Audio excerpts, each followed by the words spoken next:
For 2,000 years, one name has been the ultimate symbol of betrayal: Judas Iscariot. You know, he's the #1 villain in one of the most foundational stories in history. But what if there's more to it?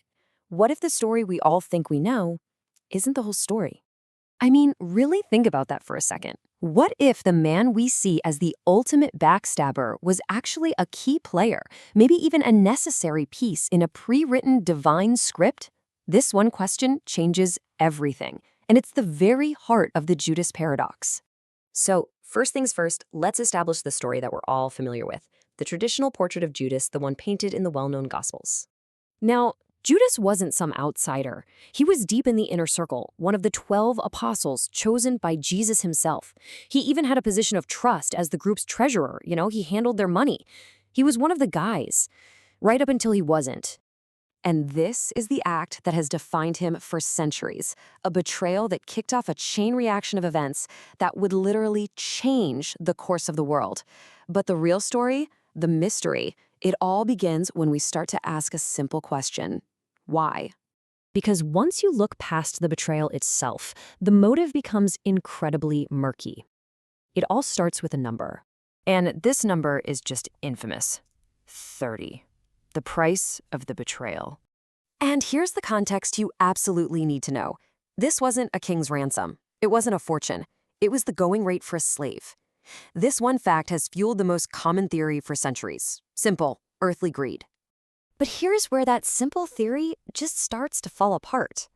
The Gospels tell us that Judas was completely crushed by remorse.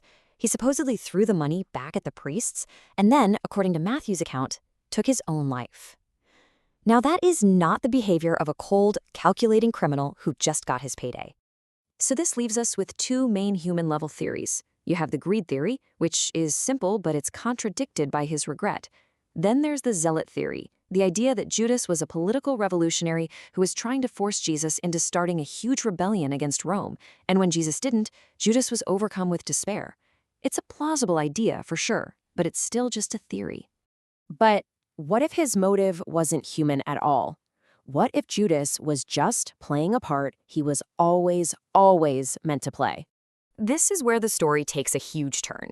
If Jesus' death and resurrection were the fulfillment of prophecy, as so many Christians believe, then the act that set it all in motion, the betrayal, it had to be part of that prophecy too. And get this, Jesus himself seems to confirm it. He quotes an ancient psalm, directly connecting his own betrayal to the fulfillment of Scripture. This suggests he knew exactly what was coming, and he saw it as a necessary, pre-written event. And here it is, the paradox. Jesus acknowledges the betrayal is part of the plan, as it is written of him, but he still condemns the betrayer. The act is necessary for the divine plan to unfold, yet the person who carries it out is still held responsible. It's just a mind-bending theological knot. And this brings us to one of the biggest questions in all of theology. Was Judas a man making a truly terrible choice, or was he a pawn of destiny, completely unable to choose otherwise? Just when you think it can't get any more complex, believe me, it does. Let's look at a radical interpretation from texts found way outside the mainstream biblical canon. So in the 1970s, this ancient text was discovered.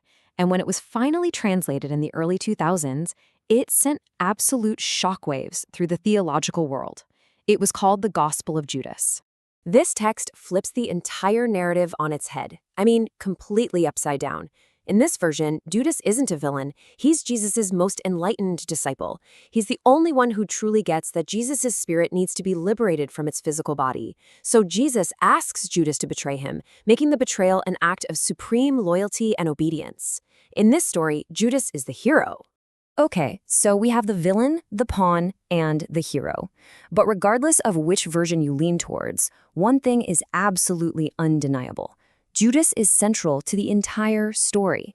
Think about it like this. Judas's act is the first domino. Without the betrayal, there's no arrest. Without the arrest, no crucifixion. And without the crucifixion, there is no resurrection, the absolute cornerstone of Christian faith. He is the necessary catalyst.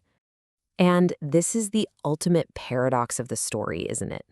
A seemingly treacherous and evil act becomes the very instrument of what believers consider the world's greatest salvation.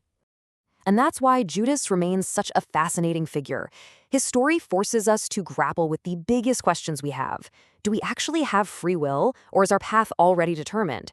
And can an act be both evil and, at the same time, necessary for a greater good? But beyond all the theology and philosophy, the Gospels leave us with a deeply human tragedy. A man so tormented by what he did that he just couldn't live with himself. Whether he was a pawn or a villain, he was a person who experienced immense suffering. So we're left with this final, really challenging thought. If the plan required a betrayer, what does that mean for our own choices? Is every villain just playing a necessary part in a story that's much, much larger than themselves? It's a question that ensures the paradox of Judas will continue to haunt us and fascinate us for centuries to come.